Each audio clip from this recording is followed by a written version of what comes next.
Je suis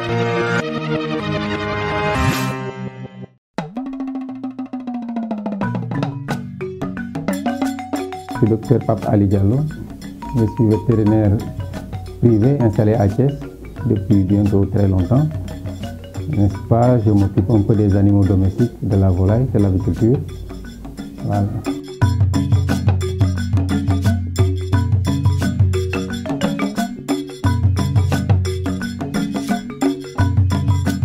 Donc ce qu'on peut dire par rapport à cette pathologie-là, c'est dans le grand groupe des grippes aviaires, n'est-ce pas?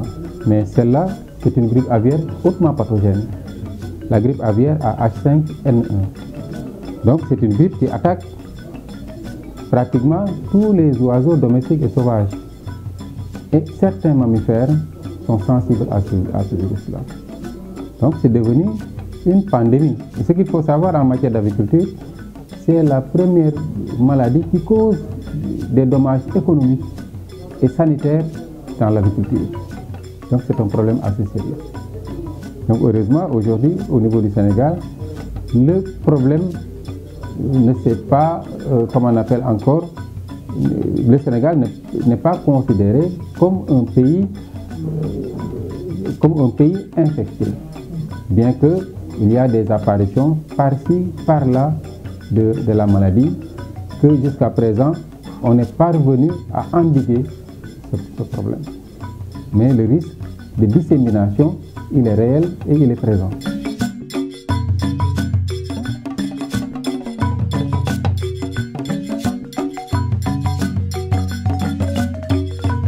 Ce qu'il faut savoir, peut-être c'est l'erreur à ne pas faire, il y a une autre pathologie aussi qui a des symptômes plus ou moins similaires, mais avec une gravité beaucoup moindre.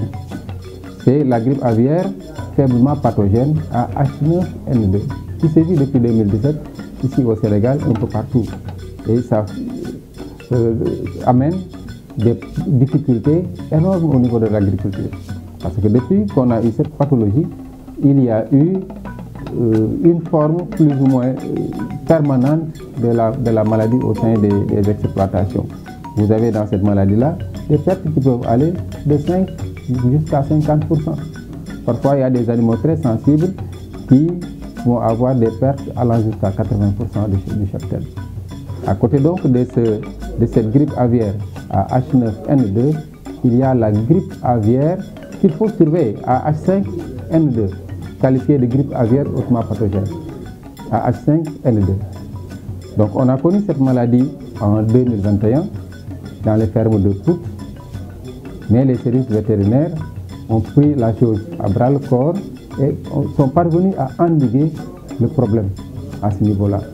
Parce que lorsque la maladie apparaît dans une zone bien déterminée, il faudra déclarer la maladie et prendre des mesures de stamping out, c'est-à-dire d'abattage et de destruction, ce qui a été fait.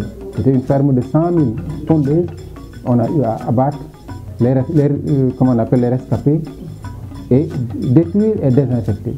Ce qui a fait en sorte que cette maladie, il n'y a pas eu de dissémination derrière. Mais on a eu d'autres épisodes au niveau des parcs zoologiques, des épisodes à Saint-Louis, n'est-ce pas, durant la même période. Et quelques années après, il y a eu des manifestations à Yender en 2022 et à Diourbel. Mais tous ces épisodes-là ont été endigués et maîtrisés. Voilà. Mais aujourd'hui, actuellement, au niveau du parc national des oiseaux de Diourbel, il y a eu des apparitions. Au niveau des aires ou niches des animaux, il y a des apparitions. Donc il y a des mortalités et des sujets sont diagnostiqués positifs. Parce que ce qu'il faut savoir, notre laboratoire de Anne est un laboratoire de référence qui a même de diagnostiquer toutes les formes de grippe aviaire.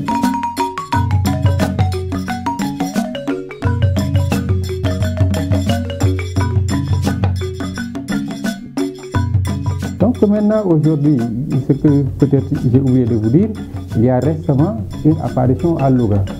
Vous avez suivi au niveau des médias dans cette exploitation. Donc on a pris les mesures sanitaires ici. Et maintenant, l'heure est à la surveillance.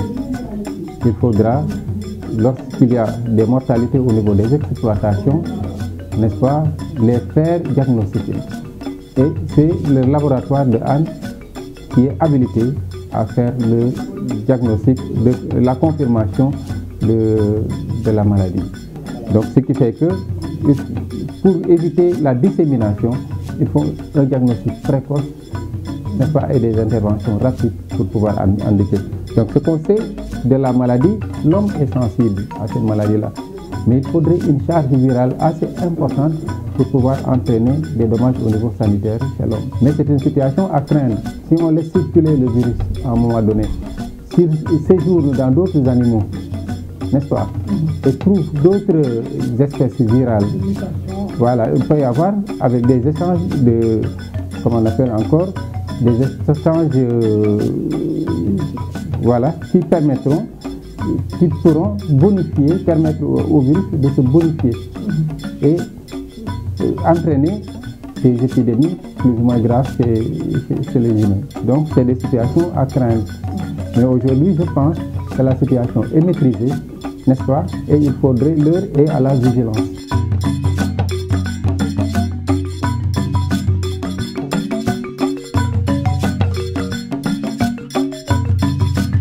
Il y a, moi je crois, des comités de lutte par rapport à cette situation-là. Donc les éleveurs doivent travailler de concert avec les praticiens, mais les praticiens également avec des services publics.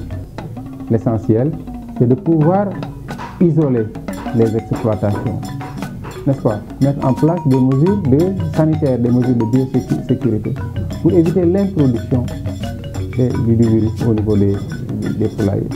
Et ensuite, dès que vous constatez des pertes au niveau de vos poulaillers, n'est-ce pas, s'approcher au niveau des services vétérinaires, que ce soit privé ou public, pour un diagnostic, afin d'avoir des réactions rapides.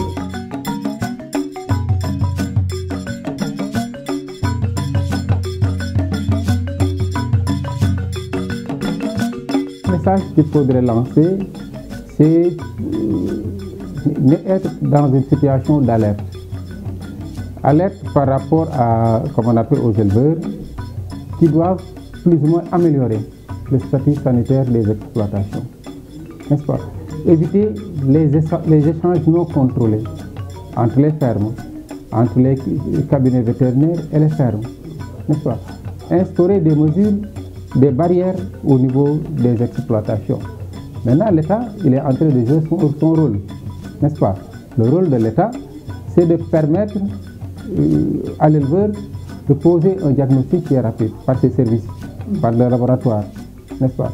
Donc les cabinets vétérinaires également doivent jouer leur rôle par rapport à, comment on appelle, la confirmation des diagnostics qui sont posés au niveau des cabinets. Parce que vous avez des diagnostics cliniques qui se font au niveau des cabinets, il faut faire référence au labo pour pouvoir confirmer. Maintenant, comme on appelle encore, il y a des comportements à changer. Par exemple, lorsque l'éleveur déplace un cadavre chez le vétérinaire ou bien au labo, il faudra qu'il soit, comme on appelle encore, isolé. Si on peut mettre dans un récipient fermé, dans un bac, dans un sachet bien attaché, pour éviter la contamination. L'autre élément qui me paraît important, c'est lorsque les cas de grippe surviennent dans une exploitation. Pour faciliter, comme on appelle encore, la déclaration, il faudrait que l'État mette en place des systèmes de remboursement de l'éleveur qui a eu la maladie. Donc s'il y a des systèmes de remboursement rapides, l'éleveur sera à même de déclarer sa maladie. Sinon, les gens auront tendance à ne pas déclarer. Et lorsque les maladies ne sont pas déclarées, la dissémination se passe très rapidement.